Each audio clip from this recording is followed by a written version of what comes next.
भक्ति अर्घ्य कालिया हे घेन मोर भक्ति अर्घ्य घेन मोर भक्ति अर्घ्य कालियार डाक शुभिलाणी भक्त और श्रद्धालु मन आउ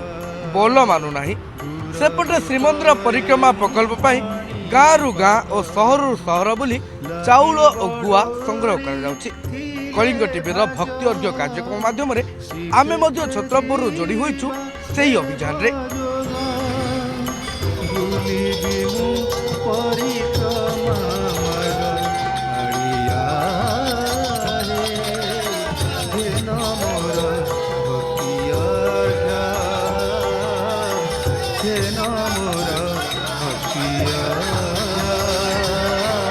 जो लोकार्पित होगा जाऊँगी परिक्रमा से अवसर आज कलिंग टीवी जो पदक्षेप नहीं पदक्षेप जो घर घर बुली आम जो चाउल संग्रह कलु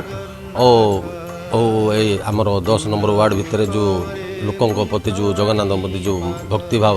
आज बहुत खुशी लगिला कलिंग टीवी थे जड़ित ही कलिंग टीवी एक सौगात योग्य पदक्षेप नहीं जो पूरी जगन्नाथ मंदिर परिक्रमा प्रकल्पर जो शुभ आरंभ हम 17 तारीख दिन ता उद्देश्य रे जो कलिंग टीवी माध्यम जो प्रभु जगन्नाथ कलिंग टीवी लोकों सहित जो जड़ित हो आम जगन्नाथ संस्कृतिर गोटे परंपरा हिसाब जाऊँगी जगन्नाथ संस्कृति आहरी बढ़ू जगन्नाथ संस्कृति लोकों पर केमती पहुँचब से जिन आम चाहूँ।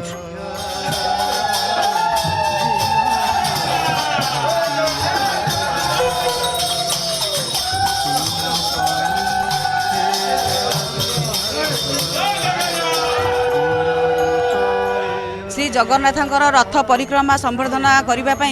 10 नंबर वार्ड आज आम एकत्रित होइचे यही आध्यात्मिकता आम समस्त एकाठी होइथिबार आम निजको बहुत खुशी लगुच। जगन्नाथंकर जो रथ परिक्रमार संवर्धना जो आम करूँ गोटे कलश करूँ से बहुत महिला चाउल गुआ से अर्पण करी निजको धन्य मन करुँ। आराध्य देवता महाप्रभु श्री जगन्नाथंकर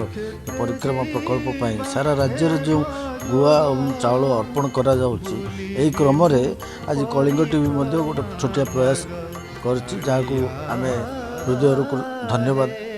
देबो चाहिए।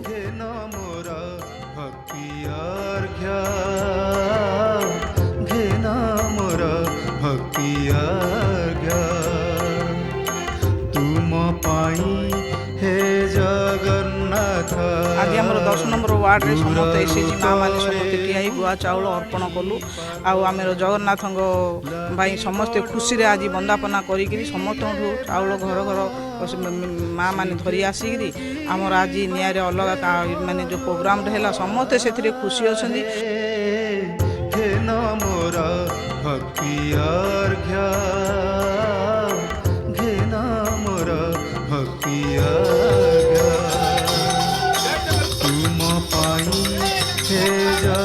जगन्नाथ जय जयकार मध्य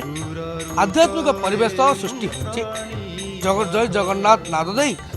चाउल गुआ संग्रह कार्यक्रम जारी रही। छत्रपुर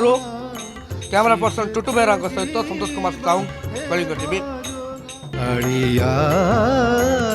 श्रीमंदिर परिक्रमा प्रकल्प उद्देश्य रे कलिंग टीवी भक्तिपूत निवेदन भक्ति अर्घ्य भक्ति